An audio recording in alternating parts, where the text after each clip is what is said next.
नमस्कार मित्रों, आज चिंतन में विवेक की प्रखरता और साहस। भगवान ने मनुष्य को उचित अनुचित का लाभ हानि का निष्कर्ष निकालने के लिए उपयुक्त बुद्धि दी है, लेकिन देखा यह जाता है कि दैनिक जीवन की साधारण बातों में जो विवेक ठीक काम करता है वही महत्वपूर्ण समस्याएं सामने आने पर कुंठित हो जाता है। परंपराओं की तुलना में तो किसी बिरले का ही विवेक जागृत रहता है, अन्यथा आंतरिक विरोध रहते हुए भी लोग पानी में बहते हुए तिनके की तरह, भेड़ों के झुंड की तरह अनिश्चित दिशा में बहने लगते हैं।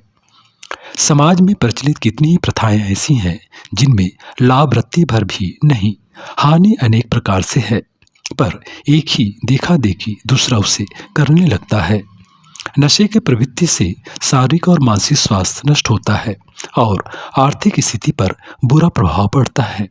इससे क्रोध, आवेश, चिंता, निराशा, आलस्य, निर्दयता, अविश्वास आदि कितने ही मानसिक दुर्गुण जन्म लेते हैं। हर नशेबाज इस लत की बुराई को स्वीकार करता है, पर विवेक की प्रखरता और साहस की सजीवता न होने के कारण कुछ कर नहीं पाता। क्या यही बुद्धिमत्ता है? लोगों का अंधानुकरण करते हुए विवाह के समय जीवन भर की गाढ़ी कमाई, फैशन, प्रदर्शन और मूढ़ परंपराओं में नष्ट कर देना कौन सी समझदारी है? जेवर बनाने में 8 आने की ही हाथ में आते हैं और जान का जोखिम, सुरक्षा की चिंता, लोगों की ईर्ष्या, अहंकार जैसी विपत्तियां होने पर भी विवेक को ताक पर रखकर परंपराएं अपनाई जाती हैं। लोगों के रोगी मन के मलिन और समाज के कुसंस्कारी होने का एक ही कारण है, अविवेक। आज हम बाहरी बातों पर खूब बहस करते हैं, पर जिस आधार पर हमारा जीवनोद्देश्य निर्भर है उसकी ओर थोड़ा भी ध्यान नहीं देते। इसी का नाम है अविवेक। सीधी सादी विचारधारा को अपनाकर मनुष्य अपनी सर्वतोमुखी सुख शांति को सुरक्षित रख सकता है और इस धरती पर स्वर्ग का आनंद प्राप्त कर सकता है, पर अविवेक के चलते ओंघी, टेढ़ी, अनुचित, अनुपयुक्त इच्छा, आकांक्षाएं जीवन को जटिल और कठिन बनाती रहती हैं। परंपराओं की तुलना में विवेक का परास्त हो जाना वैसा ही आश्चर्यजनक है जैसा कि बकरे का शेर की गर्दन मरोड़ देना। यह आश्चर्य की बात तो अवश्य है, पर हो यही रहा है। दूसरों को सुधारना कठिन हो सकता है, पर अपने को क्यों नहीं सुधारा जा सकेगा?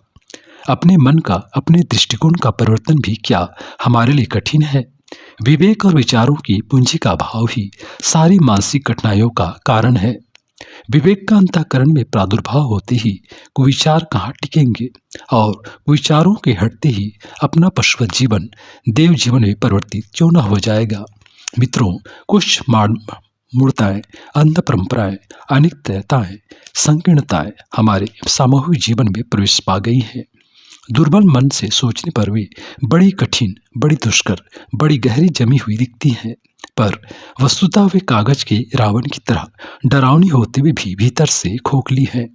विवेकशीलों के संगठित प्रतिरोध के सामने देर तक न ठहर सकेंगी। जिस नए समाज की रचना आज स्वप्न सी लगती है, विचारशीलता के जागृत होते ही वह मूर्तिमान होकर सामने खड़ी दिखेंगी।